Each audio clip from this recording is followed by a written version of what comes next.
Welcome to Storied, a video series of the Presbyterian Church. This series seeks to illuminate the stories and experiences of just some of the people that share in the life and ministry of our congregation. It is the hope of our staff and session that these short videos will help to connect us one to another, as well as encourage and strengthen our fellowship in these challenging days. I'm Brittany Taminga, one of the pastors of the Presbyterian Church, here today with Betty Ellett. Betty, thank you so much for joining me today and welcoming me into your beautiful home. Thank you, Erin, for coming. Yeah, well, let's just jump right in. Tell us a little bit about where you grew up and your background. Oh, well, I'm from Richmond, so I'm not from that far away. And particularly pertinent today, right now, I was born at number 1 Monument Avenue. I was born in Stewart Circle Hospital and went to J.B. Stewart Elementary School. Yeah. They're now all gone, so my heritage is no longer around. But I was born in Richmond and grew up there, and both parents and both sets of grandparents were all there in Richmond. And I realize now what a wonderful way it was to grow up. And we had Millen Rhodes Tea Room and Eddie Weaver playing at the organ and fashion shows, and my grandmother would ride the bus from where she lived in Henrico, and Mother and I would ride the streetcar downtown and have lunch in the tea room when ladies wore hats and gloves. That's incredible. I'm sure you've seen a lot of change now being so close to Richmond still. Yeah, very, very much. Yeah, when I go back now and am with my son, there will take me downtown for a meal or whenever we're having a celebration, and I don't even know where I am. You know, it's not like Richmond, but it's wonderful, and I love Richmond and I love Fredericksburg, so I've been blessed to be about half and half of my life in both places. That's wonderful. Now, you've lived in Fredericksburg for some time. 35 years. 35 years. And I met Laura Lemming at Virginia Museum Theater. We were both volunteering to usher. And I had been divorced when my son, I had a 2-year-old son, and his father and I separated. And about 5 years later, when he was 6, so about 4 years later, I had met Randy Palomar that practiced law here in Fredericksburg. And bless his heart, he proposed after 10 weeks, and I didn't give him an answer for 4 months. Good woman. I didn't want to leave Richmond and family. Yeah. But we married in January of 85, and I came to Fredericksburg then and joined the Presbyterian Church. We joined as a family, and my son grew up in the Presbyterian Church, and Randy and I were youth group leaders, and he was lay reader. He had a beautiful voice, and he was always serving as lay reader, not something I wanted to do, but I've done a lot of things that I enjoyed at the church. I don't know if this is the time to share that or Please tell us about ways. I know you've been involved in a number of different ministries. Well, it was greeter, usher, deacon, fellowship committee, decorated in fact there's a picture in this house somewhere, I decorated the windows, the 6 windows for 20 years in honor of my mother. She died in March of 88. And she loved to decorate and taught me to enjoy that. And so for 20 years I bought boxwood wreaths and hung them in the church in her honor. And just the greatest things, and I don't know if this comes now or later, but the highlights for me were going to Gulfport, Mississippi twice. And it was just incredible. I'm not sure I was an asset or a liability. I'm sure you were an asset. Well, I helped with a roof. We were on the ground crew, and I had a bad back even then. and we did 2 roofs in, I think, 4 days. It was 11 of us went down. And it was incredible. And Bruce Harvey and Alan were on the roof all week long, putting on that roof. And it was an amazing, wonderful experience. And then I went back a second time. This is all after Katrina.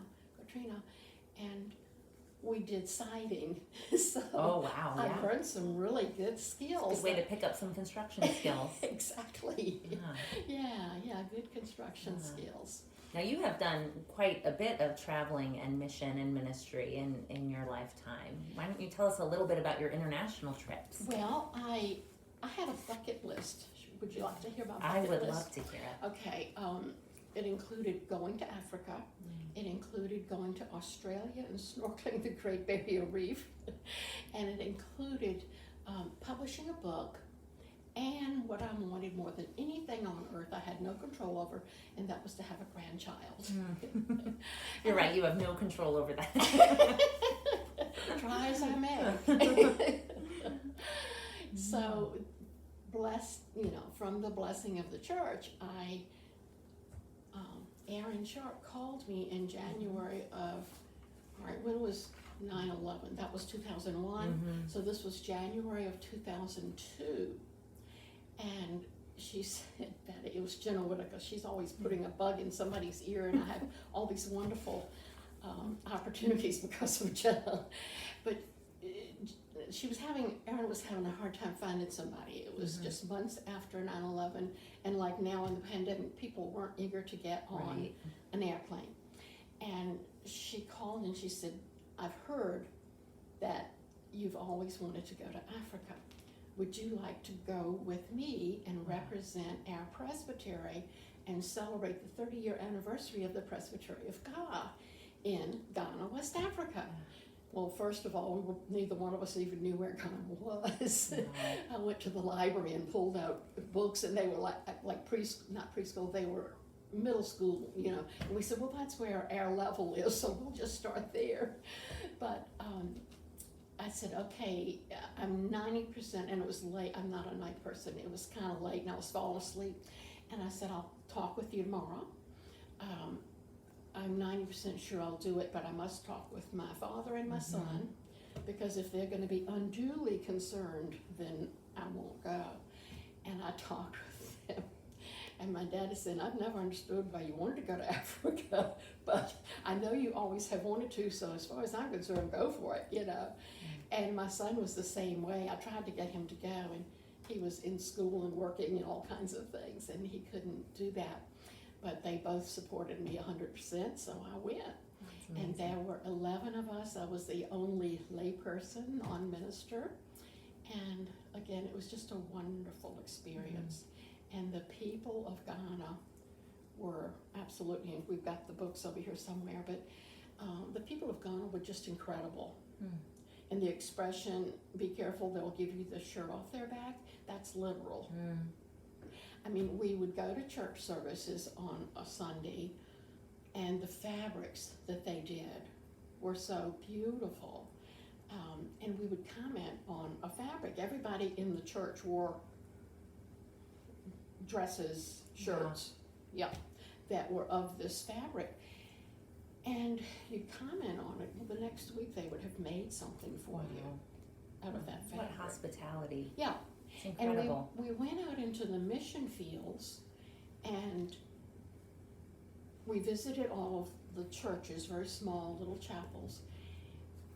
And we were seeing what, to us, Erin and I had lots of discussions about this, because she said, I don't know if it's poverty or if it's their culture, but to me it was utter poverty, and women walking 2 miles a day with a vessel of water on their head for the needs of their family for that day, and little babies stark naked getting washed on the red clay floored hut that they were living in.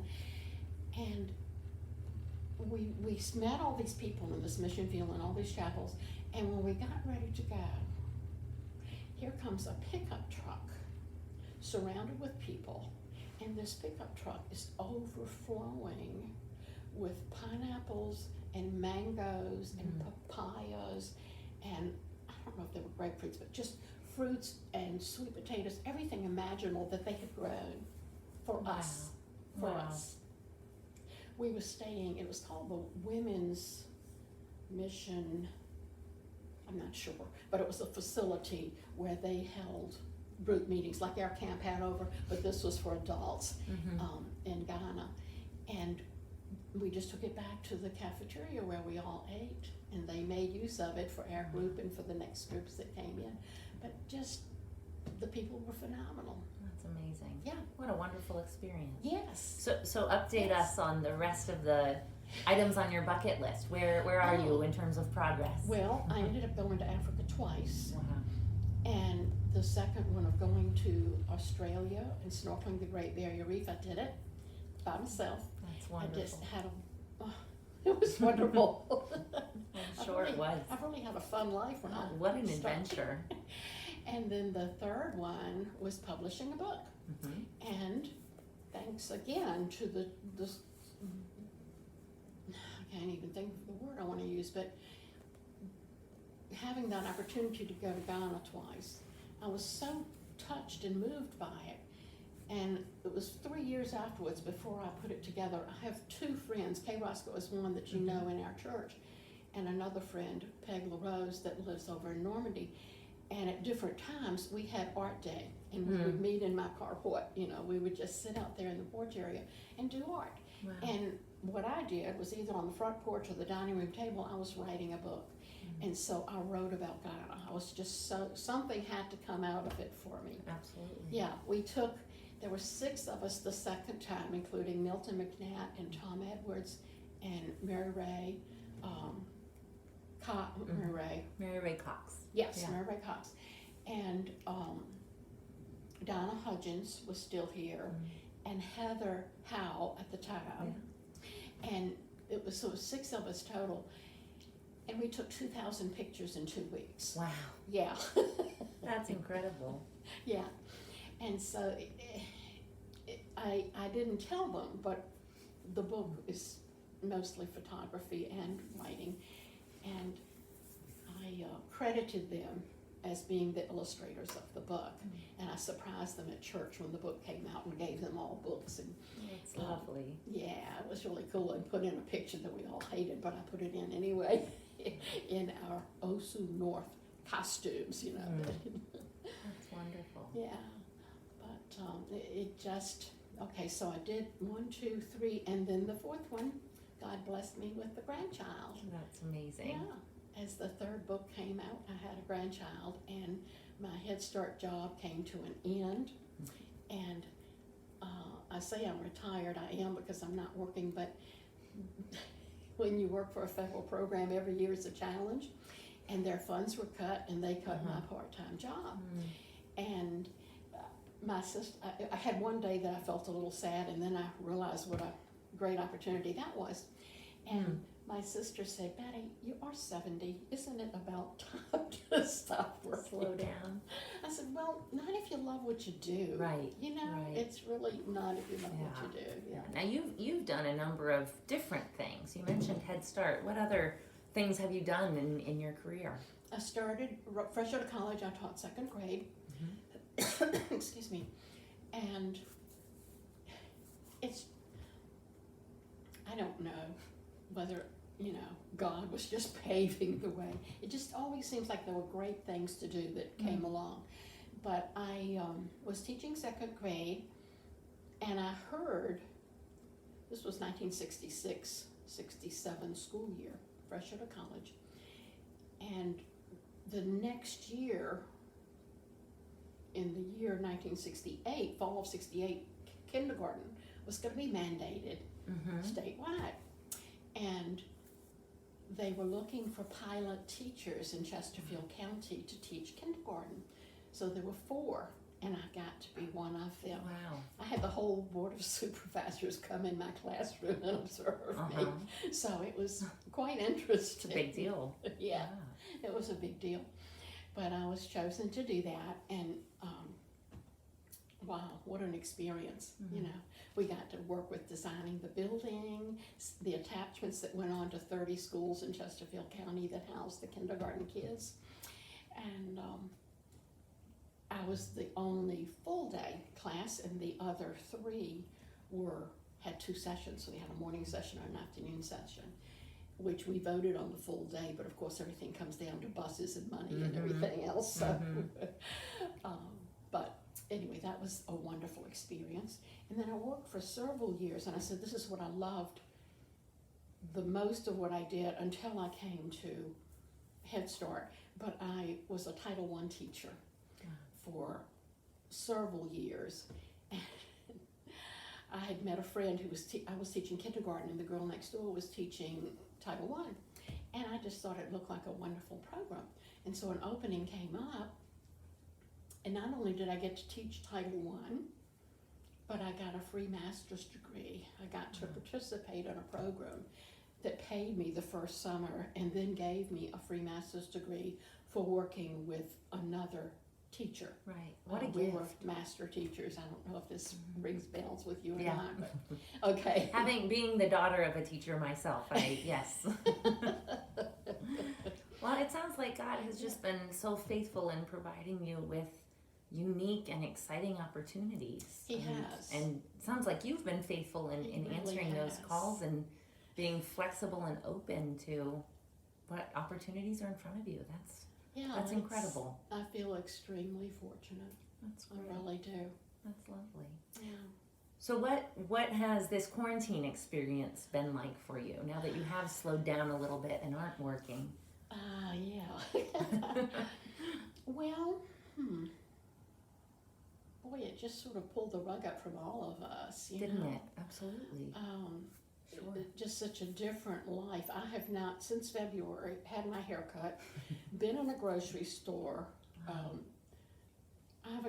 I don't go in, the only time I went in CVS was to get my flu shot. Mm-hmm. And I have, my precious neighbors, Kevin and Susan Brown, live at the corner. And for the first 10 weeks, they did my shopping for me. Wow. 10 weeks. That's incredible. And and we're mostly old. I mean, my neighbors on either side are 98 and 97. They're both in assisted living now. But yeah, shouldn't broadcast that. But anyway, and we have I guess she's in her late 80s next door after that. So it's an older street. And we kind of came together. They love my deviled eggs. I would make deviled eggs and put those out for Kevin and Susan, and they would share them with other neighbors. And I'd make muffins, and they'd, and Kevin and Susan would go to Foodies and get egg salad and make sandwiches and share those with everybody for lunch, and go down to Billigan's and get barbecue and share dinners. We tried to get takeout and pick up and what we could to help the downtown restaurants. So, Yeah, we sure. did. Yeah. And I gained 15 pounds, so maybe I helped too much. Trust me, you're not the only one.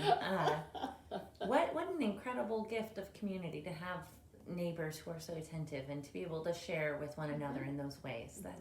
That's really a gift.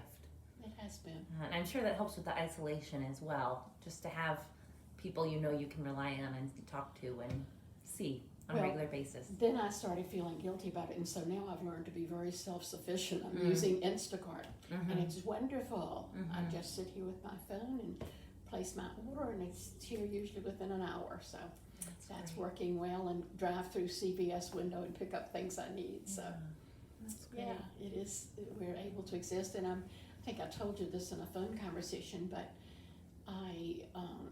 in order to keep up with friends, we've been meeting at Chatham and taking our lunches and just sitting outside and visiting. And we've been to Belmont, and I've had several people have come and just sat on the front porch with me, and we've looked at the river and had lunch together and just caught up. Yeah, it's so important to keep those connections, but also, as you and I were speaking about earlier, getting out and getting some fresh air and just staying active and keeping in mind the bigger picture. It's vitally important. Yes. That's great.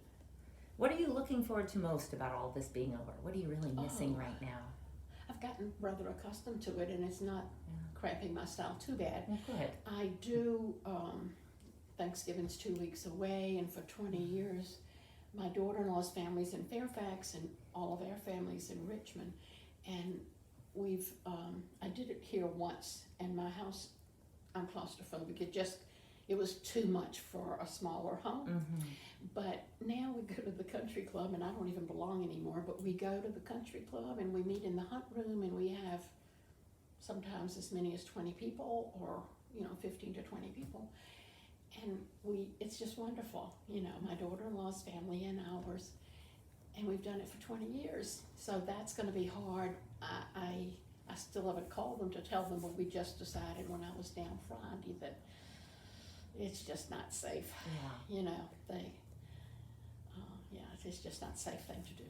Yeah, it's hard to miss out on those traditions. Yeah, so I don't know. We may do takeout and just have the four of us here at the house. I don't know. It's a year for reinventing. It's a year for being very A creative. little flexible and creative. Yes. Absolutely. You got it, yes. Yeah. Well, Betty, obviously we have barely scratched the surface here in terms of your wonderful story. Is there anything you'd like to share with those who are watching? Something people may be surprised to know about you? Other than my bucket list? Other than your bucket list? And I should mention, I believe you have some of your books in the library at the church. I do. All three of them are in the library. That's wonderful. And well, I hope people will take a chance to check those Regional out. Library as well. Oh, I didn't know that. That's wonderful. Yeah, and the Ghana book was really funny, and that maybe people do or do not know, but it was unbelievable. I was naive about this. I just wanted to publish a book, okay? And I met the publisher, came down out of retirement and took pictures at Tides Inn of my children's wedding. And I learned during all this planning time that he was a publisher, and his specialty was folks who've always wanted to write a book, and kind of doing coffee table books. Right. And primarily Richmond and history of Richmond. Well, I said, Wayne, I've written a book, and can I meet with you about publishing it? And we met in Ashland at Homemade by Suzanne's, and we sat, and he said, oh, Betty, he said, to approach him, his family's been in photography since 1924, and he's never done a children's books, and he's certainly never done anything on Ghana, West Africa. And he said, your enthusiasm, I'm gonna do this project. And he said, what do you see as the market? And I'm sitting there scratching my head and saying, what do you mean market? I have to sell it? I just wanted to publish a book. Right. Well, I was invited. I didn't even, obvious things sometimes don't hit me, but I didn't parlay how Head Start and my book would come together. And part of my job had been, we gave away over 22,000 books to our kids at Head Start. And not mine, but I gave mine as well. But that had been part of my job, was getting donations and getting books and giving them to our children to start libraries at home. And this just clicked. Maxine McKinney was the state director of the program at that time, and she invited me to Chesapeake, Virginia for the state conference.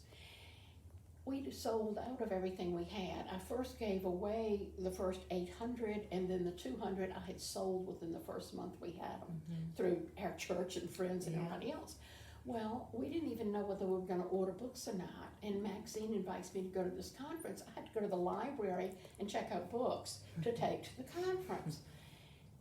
And I go, and the first woman that comes up to me is the director of the largest program in the state.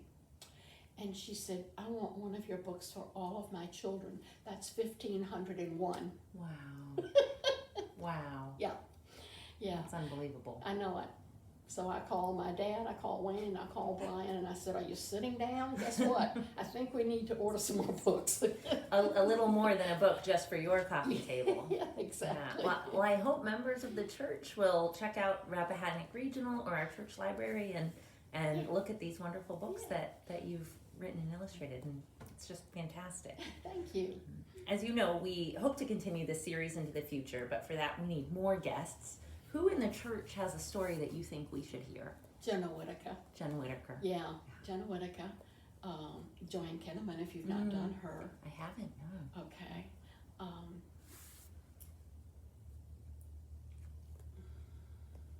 There's so many. Absolutely. There are so many to narrow incredible folks in our community with so many different perspectives and stories to share. You know, there was a story I wanted to share with you. Do we have any more time? Absolutely, please. Okay, as I said, I came here from Richmond, and I'd met Laura and joined the church, and Howard and Ethel were there at that time.